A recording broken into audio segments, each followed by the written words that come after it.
দর্শক এ বিষয়ে আরো জানাতে ফটিকছড়ি থেকে আমাদের সাথে যুক্ত হচ্ছেন রনি দত্ত। রনি,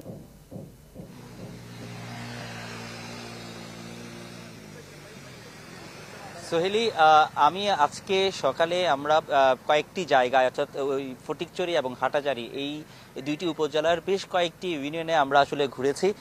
তার মধ্যে এখন আমরা অবস্থান করছি সোয়াবিল এলাকায়। ফটিকছড়ির মধ্যে যেই এলাকাটিতে এখনো পর্যন্ত পানি নামেনি এবং সেই এলাকাটি হচ্ছে সোয়াবিল, এবং আপনি দেখতে পাচ্ছেন সোয়াবিলের এই যে সড়কটি, সেই সড়কে কিন্তু যান চলাচল একেবারেই বন্ধ। যে কয়েকটি যানবাহন যাচ্ছে, এখানে পানি যত সামনে যাচ্ছে ততই আসলে পানি কোমর থেকে বুক পরিমাণ পানি আছে। সেই কারণে সোয়াবিলের সাথে আসলে মানুষ যারা আছেন তারা কিন্তু এখনো পানিবন্দী।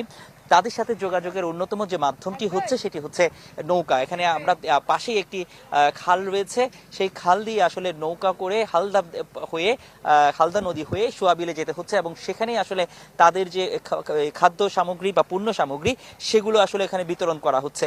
তো এই সোয়াবিল ছাড়াও আরও বেশ কয়েকটি এলাকা আছে, যেমন দাঁতমারা এলাকা ইউনিয়ন রয়েছে, একই সাথে সুন্দরপুর যেটি আগেই বললাম, এর পাশাপাশি লেলাং যে একটি জায়গা রয়েছে, সেখানে এখনো পর্যন্ত যে খাদ্য ত্রাণ সামগ্রী সেখানে পৌঁছায়নি বলে আমরা জানতে পেরেছি। তো সার্বিকভাবে কিছুক্ষণ আগে এখানে বিভাগীয় কমিশনার তিনি আসলে এখানে পরিদর্শন করেছেন, এলাকাটি পরিদর্শন করেছেন।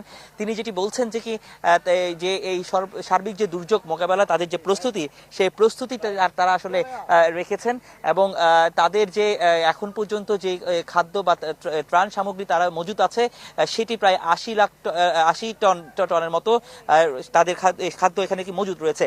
এবং আরেকটি বিষয় এখানে হচ্ছে, সেটি হচ্ছে যারা রাঙামাটিতে যেহেতু কাপ্তাই বাঁধ ছেড়ে দিবে, সেটি একটু এখানকার জন্য একটি শঙ্কার বিষয় স্থানীয়দের জন্য। তো এই ছিল এখানকার সার্বিক অবস্থা, সবশেষ পরিস্থিতি। সোহেলি।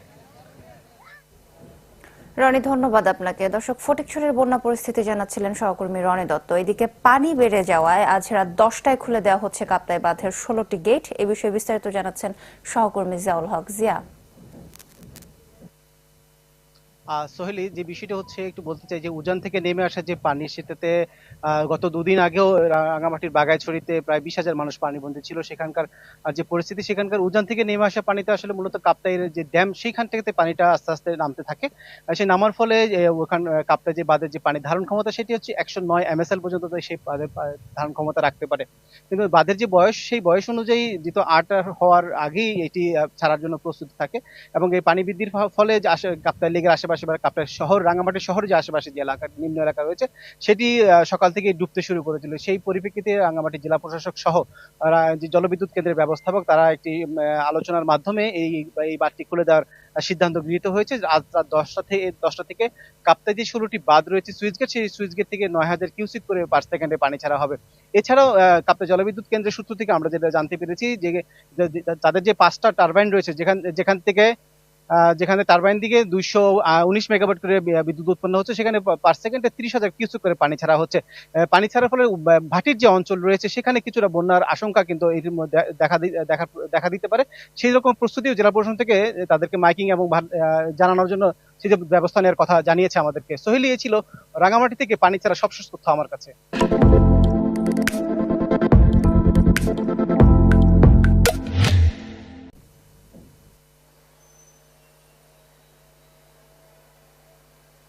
আসলে কক্সবাজারে বন্যায় গত বৃহস্পতিবার যে কয়েকজন ভেসে গিয়ে নিখোঁজ ছিলেন, এর মধ্যে আজকে একজনের মরদেহ উদ্ধার করা হয়েছে। আমরা যেটি সদর থানার ওসির কাছ থেকে যে বিষয়টি জানতে পেরেছি, দুপুরের দিকে 999 অর্থাৎ জাতীয় পরিষেবার 999 তাদের কাছে ফোন আসার পর তারা সেখান থেকে মরদেহটি অজ্ঞাত অবস্থায় উদ্ধার করে, পরে তাদের সেই ছবি রামু থানায় পাঠানোর পরে আত্মীয় স্বজনেরা সেটি শনাক্ত করে পরে কিছুক্ষণ আগে পরিবারের কাছে সেই মরদেহটি কিছুক্ষণের মধ্যে হস্তান্তর করা হবে বলে আমাদেরকে জানিয়েছেন। তিনি মূলত যেই শিশুটিকে পাওয়া গেছে তার নাম জুনায়েদ আল হাবিব, তার বাড়ির ফতেকারকুল ইউনিয়নের লম্বরি পাড়া এলাকায়।